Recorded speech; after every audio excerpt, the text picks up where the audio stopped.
Welcome, caring viewers, to Planet Earth, our loving home. To raise awareness of the profound and devastating environmental effects of livestock raising, the UK-based non-profit group Compassion in World Farming hosted a lecture and panel discussion on the topic in London, England. The event, held in September 2008, brought together over 400 participants from government, the diplomatic sector, think tanks and research organizations.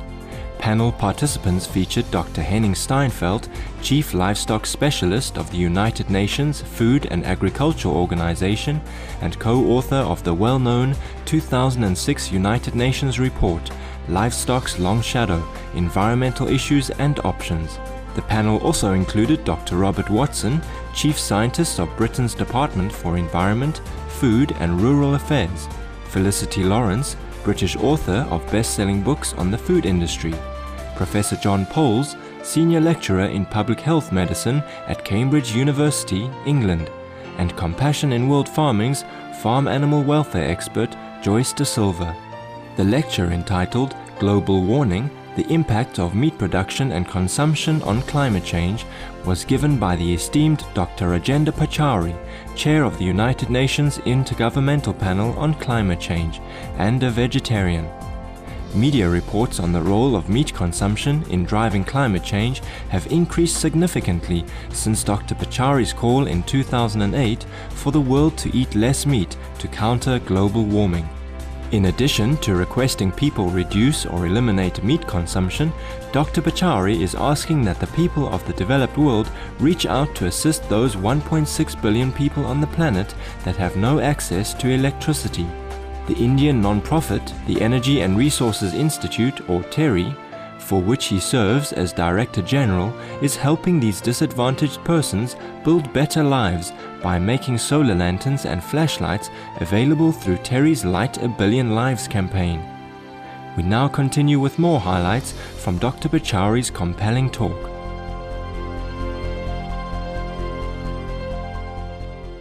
Over two-thirds of the energy goes towards producing and transporting the animal's feed. Now, this is a significant figure, and this clearly points to the concept of factory farming of meat products. These are, of course, additional sources of greenhouse gases from meat consumption. Meat typically requires cooking at high temperatures for long periods. You can eat vegetables without cooking, and sometimes it's probably healthier to do that because you retain all the nutrition that's there in vegetable products. And a large proportion of meat also becomes waste products, bones, fat, past the date spoiled products, and so on, which are likely to end up on landfills and incinerated. So that's an additional source of emissions that we need to take into account. If we look at two types of equivalent meals, let us say you compare a 6-ounce beef steak with the meal that's shown at the top, 1 cup of broccoli, 1 cup eggplant, 4 ounces of cauliflower, 8 ounces of rice. Now, if you look at what each of these two diets implies, one is associated with 0.4 pounds of CO2 equivalent emissions, and the 6-ounce beef steak amounts to 10 pounds of CO2 equivalent, which is almost 25 times as much. The livestock sector is by far the single largest anthropogenic user of land. Livestock production accounts for 70% of all agricultural land and 30% of the world's surface land area. And 70% of previous forested land in the Amazon is occupied by cattle pastures, and crops for animal feed cover a large part of the remainder. I was following Brazilian economy almost 15 to 20 years ago, and you would recall that there was a period in the 1980s when Brazil had a huge foreign debt, something like $120 billion at that point of time. And one of the means by which they decided to liquidate that and neutralize it was by converting large area of forest land into pasture land. And that's when the whole problem started, but it has continued. And Brazil is not alone. There are several other countries in the world that have done the same. 20% of pasture land is degraded because of overgrazing, compaction, and erosion. So, much of it then becomes unfit for any kind of cultivation. Other environmental impacts of livestock: amount of water needed to produce 1 kilogram of maize is 900 liters, rice 3,000 liters, chicken 3,900, pork 4,900, and beef a whopping 15,500 liters. So it's also intensive in the use of water if you take the entire cycle. Livestock is responsible for 64% of ammonia emissions, which contribute to acid rain.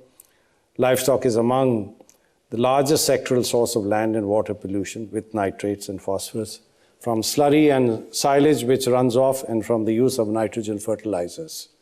So if one takes the sum total of all these impacts, then clearly we have not really accounted for all the environmental impacts of meat and its production and consumption.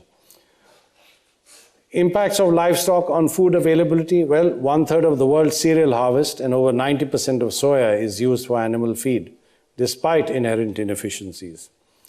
It takes close to 10 kilograms of animal feed to produce 1 kilogram of beef, and 4 to 5.5 kilograms of grain to produce 1 kilogram of pork, and 2.1 to 3 kilograms of grain to produce 1 kilogram of poultry meat.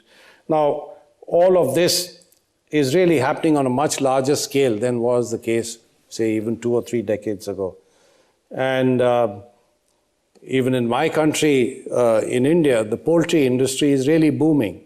And much of it is based on imported grains that are used for feeding the poultry stock. And I've been going to China for several years. My first visit there was 1981, when I think most of China used to consume pork and, of course, seafood. But today, China has had a major increase in consumption of meat.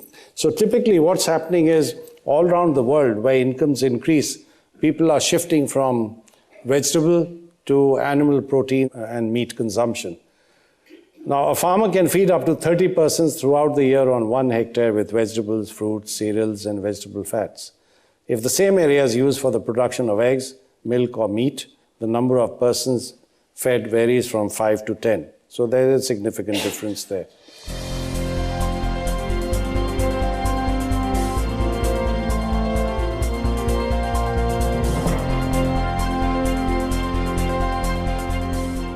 This is Planet Earth, Our Loving Home on Supreme Master Television.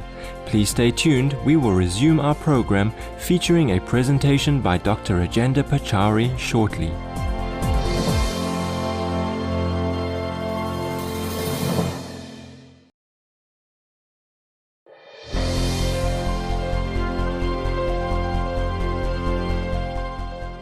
Welcome back to Supreme Master Television's Planet Earth, Our Loving Home. We are listening to portions of a lecture given by Dr. Rajendra Pachauri, Chair of the United Nations Intergovernmental Panel on Climate Change, entitled Global Warming: The Impact of Meat Production and Consumption on Climate Change. The talk was presented at a conference on the environmental effects of livestock raising, sponsored by the UK non-profit group Compassion in World Farming. But this is the way meat production has been increasing over a period of time. In 2006, farmers produced 276 million tons of meat, 5 times as much as in the 1950s. So that's a very sharp increase. And if we look at those countries where major increases have taken place, they are shown here. And of course, these are not the only ones. There are others also. You see some significant changes and increases in consumption over here, which all add up to contribute to the increase that's taken place. And this data is taken from the FAO. If we look at expected trends in the livestock industry, well, estimated doubling of global production of meat up to 2050 could go from 229 million tons in 2001 to 465 million tons. And this is, of course, based on data compiled by Compassion in World Farming. So I'll run through these rather quickly because I'm sure there'll be a discussion on these. So I just skipped these numbers, and this again is from the same organization, Compassion for World Farming. This on the left-hand side lists some of the things that are being done to increase meat output. And on the right-hand side are listed some of the implications in terms of what it does, both to the animals themselves, also to what would happen to society at large. Now, what I'd like to say is there is a need for change in consumption patterns, and the reason why I'm talking about perhaps reducing meat consumption is because this is something which every individual can do.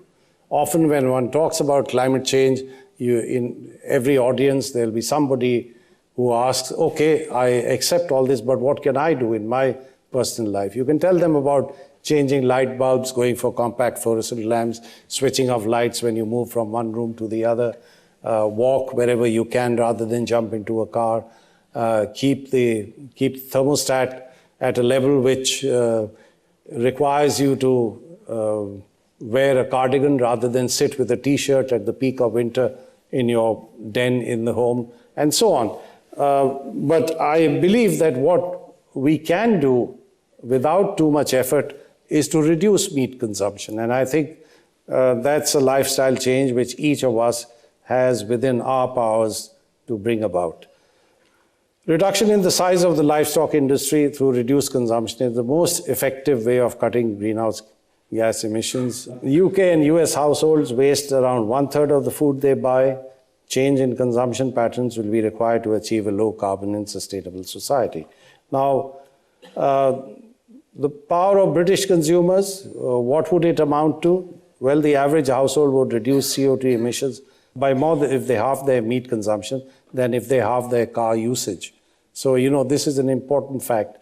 A family of 4 eating a quarter-pounder beef burger each is responsible for the CO2 emissions equivalent of driving from London to Cambridge, 16 kilograms of CO2 emissions. So these are just some facts that bring out the importance and the implications of bringing about a reduction in meat consumption. If there is carbon dioxide emissions taking place as a result of the entire meat cycle, then I think that cost to society should be internalized and there should be a tax or whatever. Now, I mentioned earlier that we have 1.6 billion people in the world who don't have access to electricity. Now, we could either set up thermal power plants and, burn coal or whatever to provide this electricity. Even if we were to do that, a lot of them just can't afford getting an electricity connection to their homes. So my institute and I have launched a major program that we call Lighting a Billion Lives. And essentially, that's based on using photovoltaic technology. We've devised solar lanterns and solar torches, which incidentally have been customized to meet the needs of the rural poor in rural areas. And I think overall, what Gandhi said is relevant in every respect of actions that are required to combat climate change.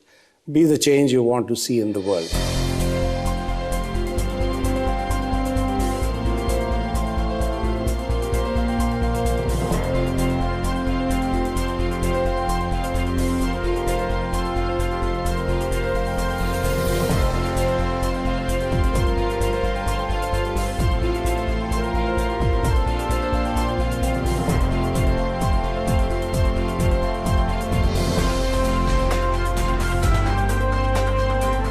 It has been our pleasure to share with you excerpts of Dr. Rajendra Pachari's important presentation that documents how the production and consumption of animal products tremendously fuels climate change here on planet Earth, our loving home. Now please stay with us for enlightening entertainment coming up after noteworthy news. May we all respect and care for our biosphere.